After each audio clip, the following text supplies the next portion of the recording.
welcome to another episode of Driving with Jay. I'll be your host this morning, Jay. How is everybody doing out there? It is a golden looking morning up in here. I tell you what, the sun is out, the ducks are chirping, and the cheese bagels are toasting. Ooh.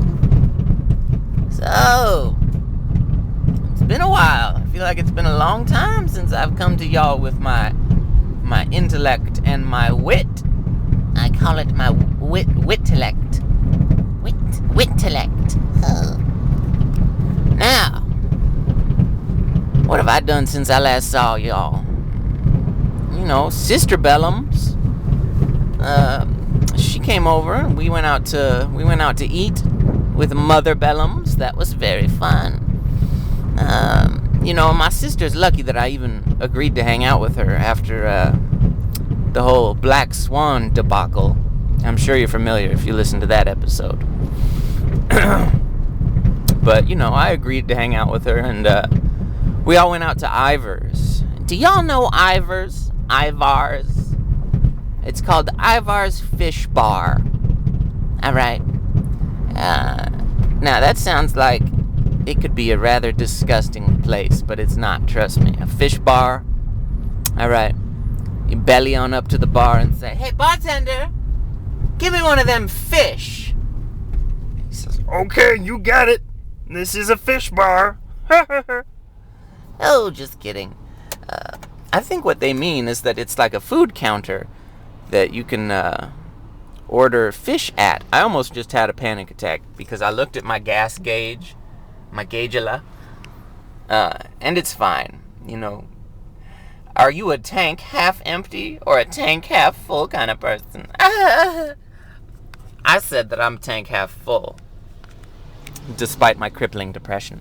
But anyway, sorry, I just had to make sure I had gas.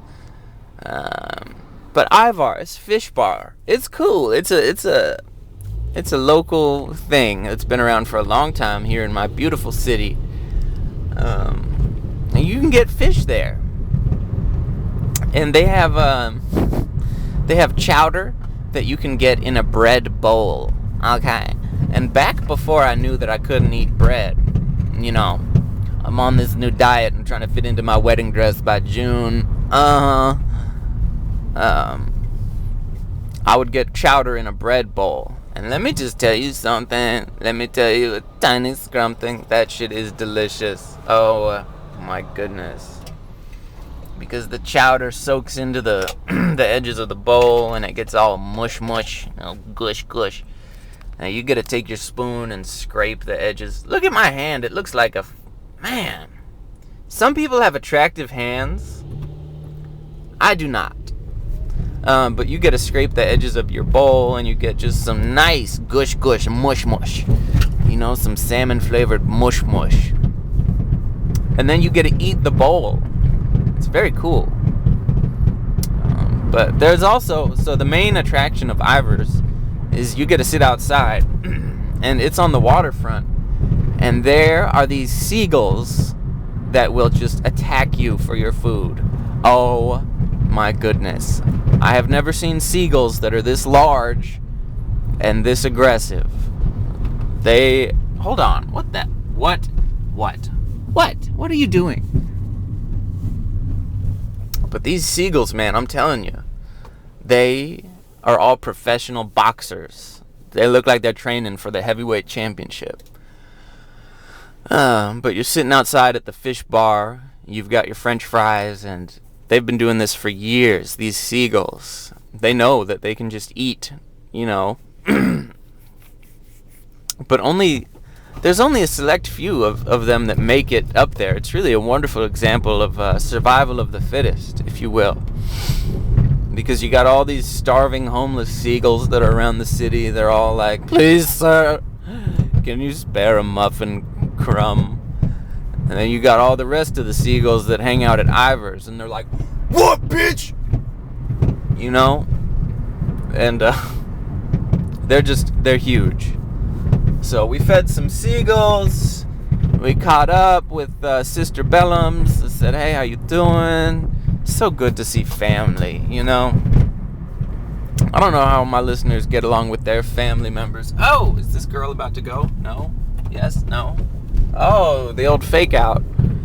I don't know how y'all get along with y'all's families members, but it really feels good to have siblings and mothers that you get along with. Because I know that, were you ever friends with somebody growing up and they were literally trying to kill their sibling? You know, kind of awkward, because you go over to their house and he's like, your friend's plan for the day is like to torture his sister.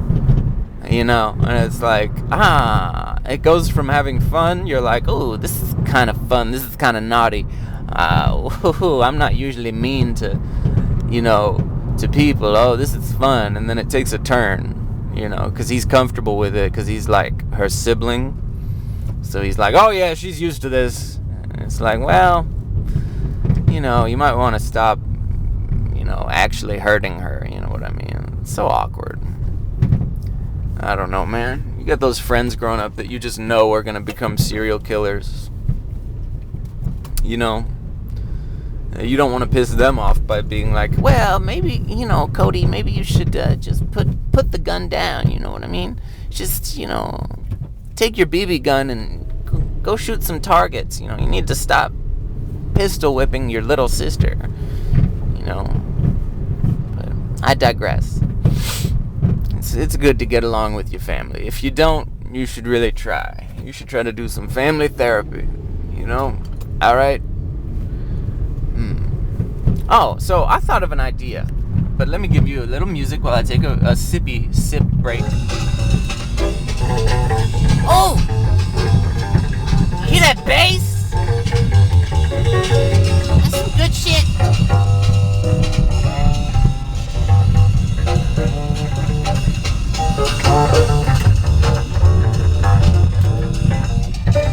Yeah. Man, I love the upright bass. I love all kinds of bass. My hands aren't big enough to play bass, though. You need to have gargantuan, you know, meat hooks to play bass. You need to be like, what was I saying? Oh yeah. So I thought of a good idea. Something that's very funny. So as we covered in a recent episode, y'all know that I'm a hip-hop head, okay? Alright? And I thought it would be funny to just recite some lyrics of rap songs without any kind of beat or any kind of rhythm, which is going to be hard for me because, you know, rhythm just comes naturally to me, baby. But it's funny when you just recite rap lyrics, because they say some ridiculous stuff, and if they don't have the you know, they can't hide behind the beat, it just sounds ridiculous sometimes. Like, this isn't the one that I'll use for this episode, but an example is 50 Cent in one of his songs called 21 Questions. The song is all about him asking his girl if she's really there for him or if she's just in it for the money. So he's got 21 questions that he's gonna ask her. Okay? And the questions are, if I didn't smell so good, would you still hug me? That's one of them. And honestly, I don't think that's fair, because it's not like, it doesn't mean your girlfriend's a gold digger if she's not into the smell of dog shit. You know what I'm saying? Can I get a amen? Say it! Amen! But 50 Cent, to me, it seems like he would go outside and roll around in dog shit and then come inside and be like, give me a hug, baby. And she'll be like, get away from me. And he's like, oh, you a gold digger, huh? Oh, okay, I see how it is. You don't want to hug me because I'm not wearing my expensive cologne. Okay, I'll see how it is. She's like, no, 50, you're just literally covered in doo-doo. It's like, oh, you a gold digger. Okay, I'll see how it is. You know, if I didn't smell so good, would you still hug me? What's another one that he says? basically saying if I rode the bus, he paints a bad picture. And then anything she doesn't agree with makes her a gold digger. Pretty funny. But the one I'm thinking of, I'm going to say the lyrics, and then in the comments, you have to identify the song. And we'll talk about the lyrics. But you have to identify the song. And don't use Google, because you could just type it in, but don't do that. Don't cheat. Alright, we ready for today's? Okay, here we go. Let me just remember how it goes.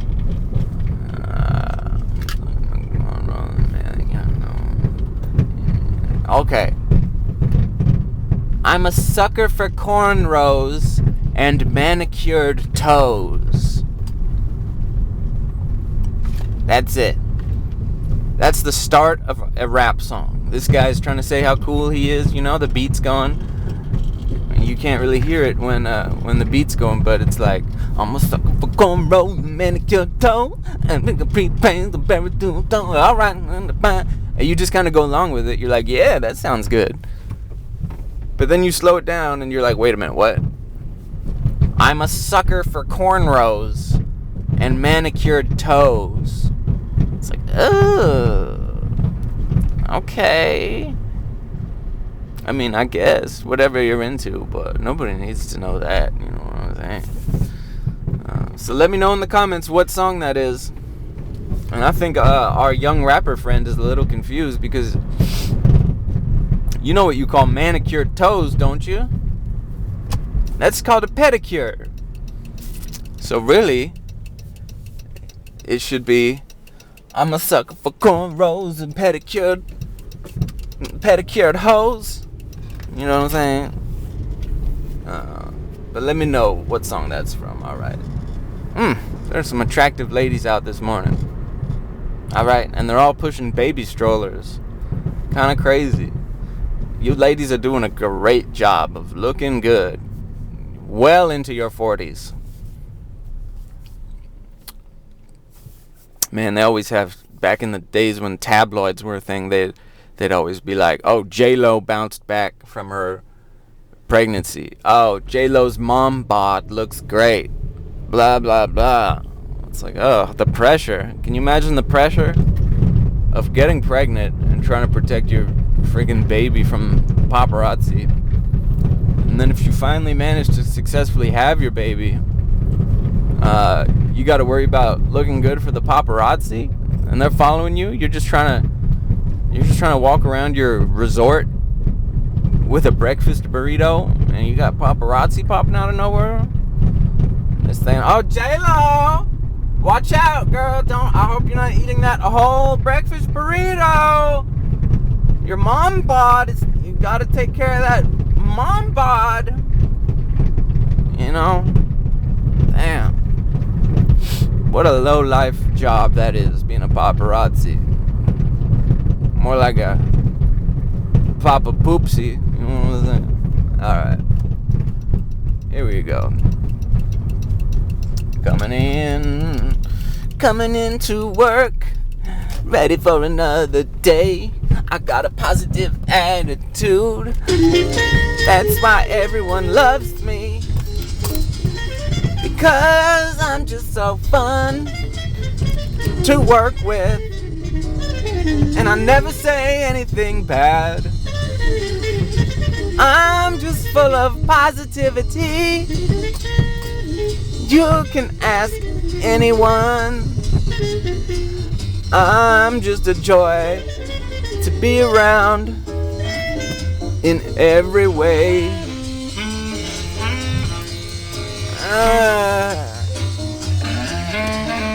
Alright. It's been fun. This is a quick little one. A little quickster. A little mini. A little bite-sized. A little fun-sized episode. Oh, I got something for Boss Lady. Come here, Boss Lady. Come here, Boss Lady. I got something. Come here.